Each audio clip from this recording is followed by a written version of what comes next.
Subdivision, the art of the 2/5, and delaying the dominant. Today I've got 3 concepts and concrete exercises to help you improve your playing on the blues. Hi and welcome to the Saxophone Academy. I'm Dr. Wally Wallace, and in our time together here today, I'd like to talk about the blues, which is a bit of a loaded topic. There's a well over 100-year history of the blues, and we're talking something that spans genre, idiom, form, style. It's a big, broad term that describes many things, which also means that no one really can say the blues is, the blues should be, you must, because it's too broad of a topic, spanning far too much history to nail it down in any particular way. But what I'm talking about today is kind of a mid-century jazz, a form, the 12-bar blues as we play in jazz. Yes, it's a form, a little bit of style and inflection in the way we play. And today I've got 3 concepts to help you play over the swing and bebop and beyond jazz blues. We're going to be talking about subdivision, improving your rhythm, which you know is critically important. We're going to be talking about the art of the 2/5, a way to ingest and expand some language and insert it into your improvisation. We're going to also talk about delaying the dominant. A little bit of theory, just a little bit of theory at the end if you stick with me.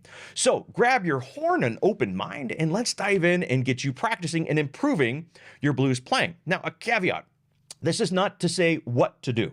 There are so many different ways to approach the blues. No one should ever tell you, you must do this or don't do that in most instances. What I'm giving you here is more colors on your palette to paint with, more options, ways to expand and improve upon perhaps what you're already doing, or give you just another avenue to pursue in improvising over the blues. I'm not saying you're doing it wrong. I just want to give you more options and maybe do what you're doing better.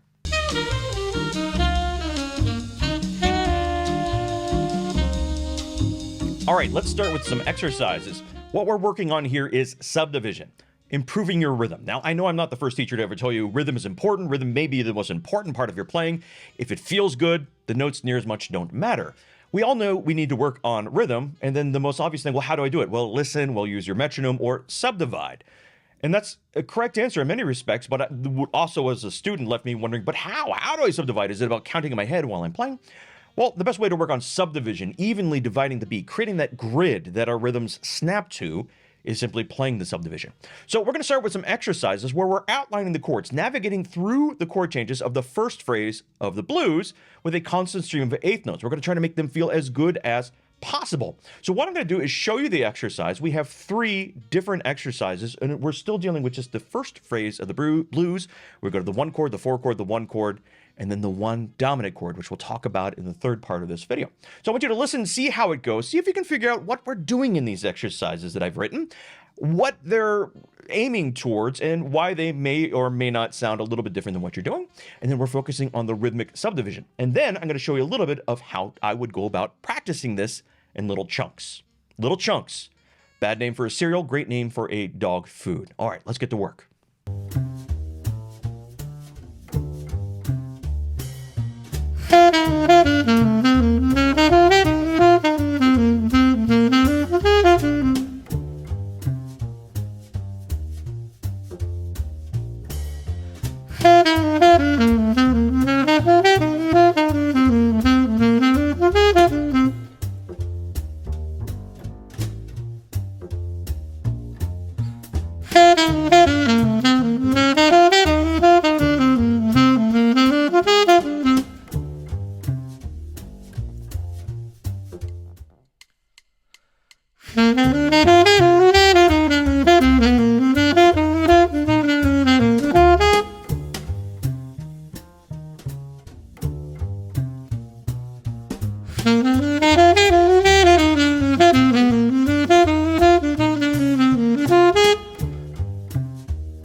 Now, a couple of things to notice when we listen to these exercises. Again, number one, it's an entire phrase, one big breath. This is important. I want you, before the phrase begins, and I have to remind myself when I was recording these exercises, take a big breath when we hear 1, 2, a 1, 2, 3, breathe, play.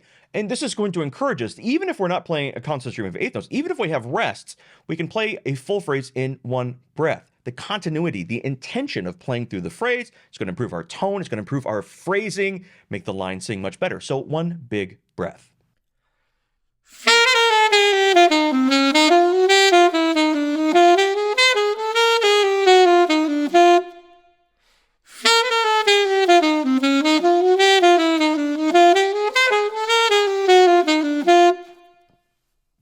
Second, we are unconsciously and kinesthetically and aurally, A-U-R, aurally, learning language beyond just the simple diatonic. As a student, perhaps you've had this experience, I have as well.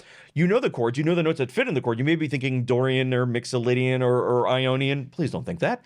But we may know the notes that fit in the key, but it doesn't sound like jazz language. So what this is doing is teaching you the common ways to get to chord tones or navigate the chord changes with very common chromatic passing tones, surround tones.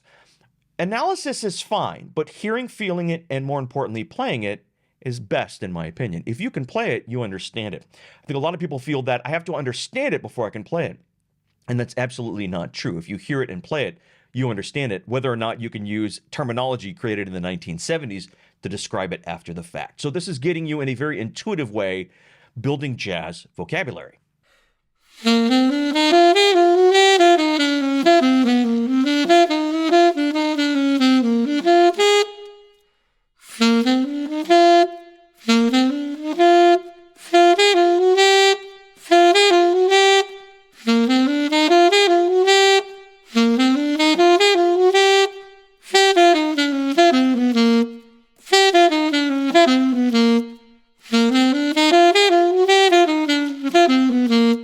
And three, of course, we are working on the constant dooba dooba dooba dooba dooba dooba dooba dooba dooba dooba dooba dooba dooba dooba dooba dooba da. Now you'd be thinking, well, hold on, I don't want to play the blues with just that rhythm.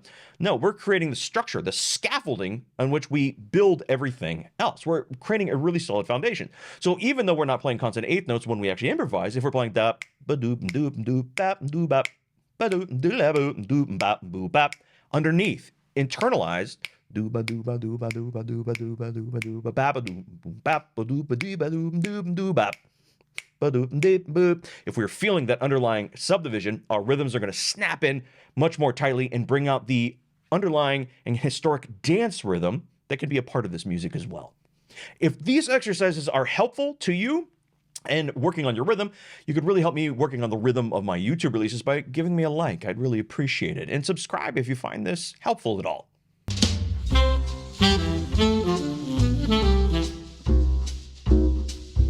Concept number 2, the art of the 2-5. The third phrase of the blues, we have a 2-5-1. Now, if you're unsure of what these Roman numerals mean, I have another video on that. Just do a quick search for Roman numeral analysis in jazz. But we have the 2-5-1, unbelievably common set of chords in jazz. So we have this 2-5-1, and this is a great way to build language or vocabulary in jazz. One of the most common things I see in my students is they find one crutch to work over the 2-5. They may find a blues lick that does fit over the 2-5, and for one chorus that may be hunky-dory. But if that's all we use, it becomes it's like paprika. Too much, you can ruin the meal. A little bit of paprika in one dish, but if every dish, including the dessert, has paprika, we're gonna have a problem most likely. So what I want you to do is use this as a way to really feel that subdominant, dominant, tonic or tension release is what's really going on here using jazz language. But don't guess. Whenever we say, well, what should I play? Should I play these notes or those notes? No, don't guess. We have great examples. Matter of fact, right here, Jazz Erotica, Richie Kamuka, album I'm working on with my students this month. We are studying blue jazz, fantastic blues track. Richie Kamuka, the tenor player. It's got one of my favorite drummers, Stan Levy, and it's actually got Vince Guaraldi on piano. It's an amazing album. Pull 2-5 from that. Whatever album you're studying, take some 2-5 language and adapt it. So right off the bat, let's take the Richie Kamuka that I'm studying this month and learn it and then apply it to the 2-5.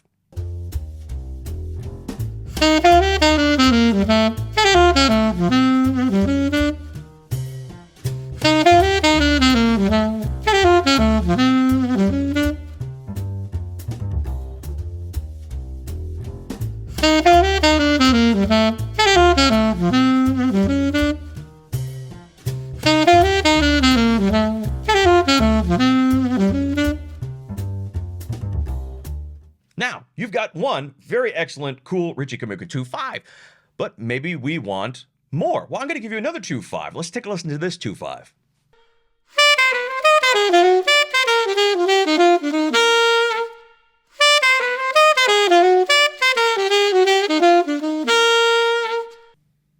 Great little bit of vocabulary that I'm actually working on myself for funsies.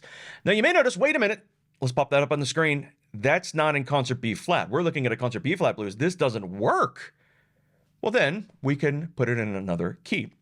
And this is where we're taking some of what traditional jazz teaching has us do. Take a lick, learn it in 12 keys.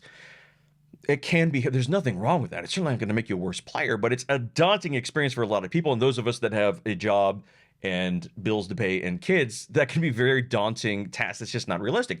But say we take this fantastic 2-5, look, this in the key of C. So what if we just move it to one more key? We play the original, then we slowly feel the shape and just put it in one other key. You're going to have a fantastic aural workout. Your ear training is going to improve, and you're going to start to build vocabulary in a more holistic way. So take that in the key of C, play it, and then move it to B flat. This is how I might start to approach that.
Now, some of you are thinking, great, but I don't want to always just regurgitate other people's 2-5 language. Jazz shouldn't be a game of Legos where we just plug in the brick as it fits. And that's true, but we have to come from a place of knowledge, of living in the idiom.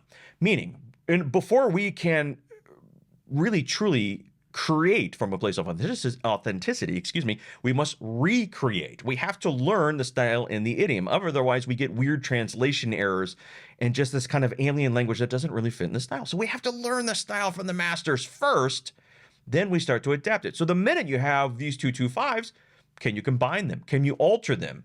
Can you change them? Can you displace them on the beat? Can you change the intervals? Can you add rests, take away rests to the middle of this phrase? So we take something that we know works and then we alter it in a way that we like and becomes our own style eventually.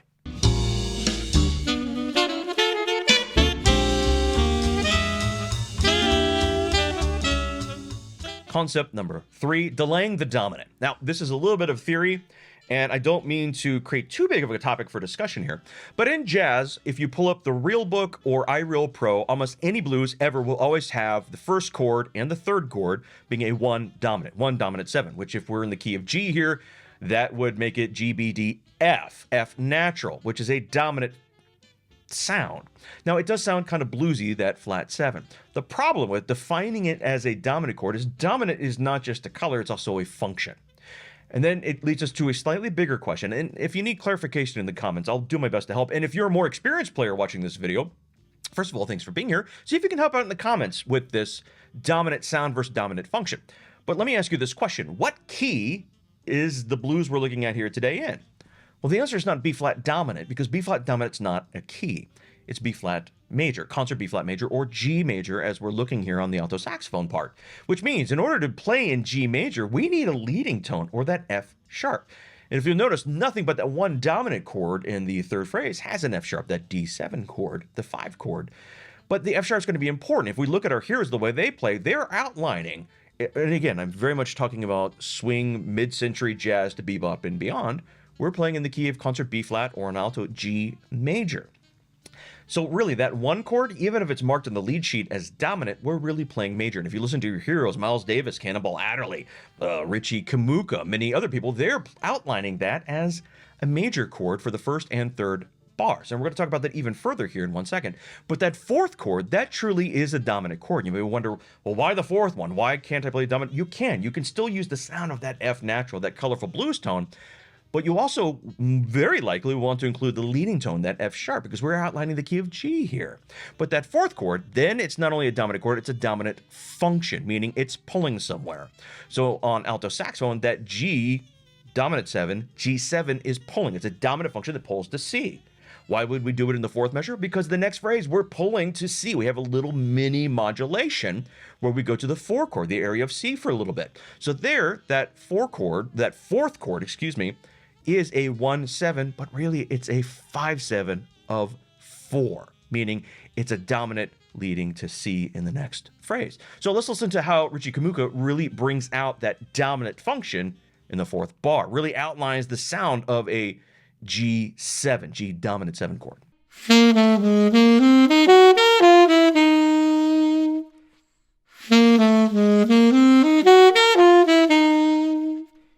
Now let's look at another example, one of my favorites, from Miles Davis playing Straight No Chaser.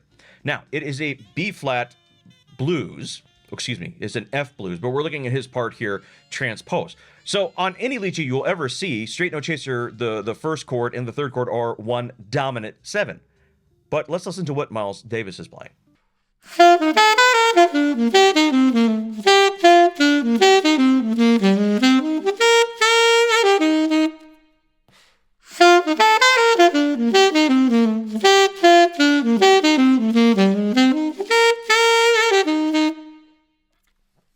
Leading tones galore. He's outlining the 1 chord, the major key area with those leading tones that lead back to that F sharp leading to G. If you notice, the dominant sound doesn't come in until he is pulling that dominant to the 4 chord. Listen one more time.